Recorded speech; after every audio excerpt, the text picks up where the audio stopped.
Alright, boys and girls, welcome to the last for Season 1 Game of Thrones here. Just a recap of the choices that were made. So, episode 1 through 3 here was Mrs. Spaz. There's a cool little video. I'll show you in just a second, it's nice.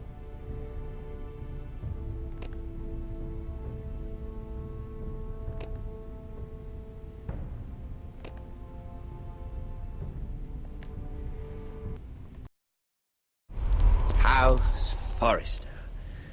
They were nothing but Stark loyalists. And the Starks are dead. Are you listening, Reek? Father wanted to make sure they'd bend the knee. And what do I find? A child lord. Ethan the Wise. With his bulldog sentinel at his side. As if I'd be afraid. And I thought, oh, this is going to be fun. Mira was so devoted when we first came to King's Landing. That day Cersei dragged her before the throne, Grandmother, I was actually worried for her. But she didn't have any trouble swearing loyalty to Joffrey right in front of me. And then, after that whole business with Tyrion, I thought she knew how to stay loyal when it mattered. But then there was that day when she pushed me to ask Joffrey for help, when he ripped my dress. It was bold, I'll give her that. But I can't forgive that she used me. And now, with all that's happened to her, who knows what else Mira was doing without my knowledge? Grandmother, it makes me question if she was ever loyal to me at all. I saw something of myself in Garrett Tuttle. I thought I could trust in him, Sam, but I was wrong. He couldn't even give me his word that he'd stay true to the vows he'd made in the Godswood. And sure enough, before a day was out, a brother was dead at the foot of the wall. I needed his sword at Craster's. I defended him to Frostfinger, and it cost me. Whatever happened up there, a man of the Watch doesn't run away. Who should return then? But another Lord Forrester. Roderick. Back from the Twins with balls so shrunken he let Griff Whitehill beat him into the mud in his own yard. Reek, I had to come and see this walking tragedy for myself. But then, he jabbed out that fourth-born's eye. He tried to stab me with my own blade. I was rather starting to like him.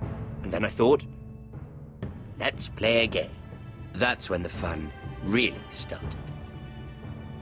There was something about Asher Forrester.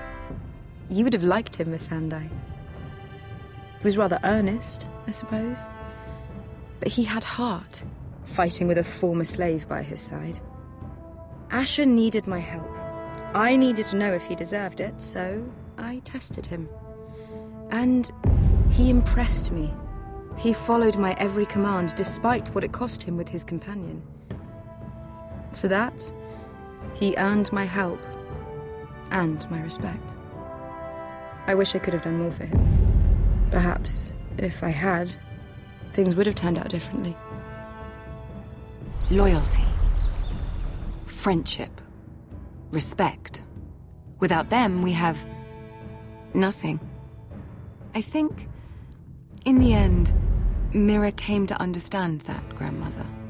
She could so easily have turned on Sarah to protect herself. But instead, what she did, it took grace. If you're fierce enough, you leave King's Landing with your honor intact. Mira proved that. But at so high a cost. Roderick. I could have told him this story wasn't going to have a happy ending. His brother dead, his mother dead, his little pile of timber in ruins. I just wish I'd been there to see it. That Bolton bastard let their upstart houses go to war, Father. I'm not unfamiliar with these Forresters. Stubborn to the end. They were clever, I'll give them that, but far too sentimental. Ruled by emotion when they should have been smart. Instinctive instead of shrewd. When will these Northerners ever learn? The Starks are dead. The war is over. And they lost.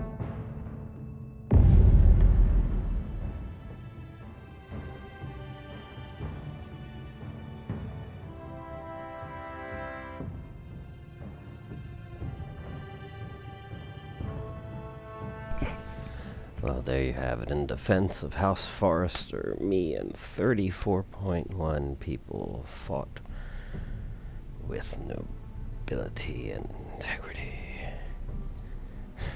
Alright guys, thanks for watching.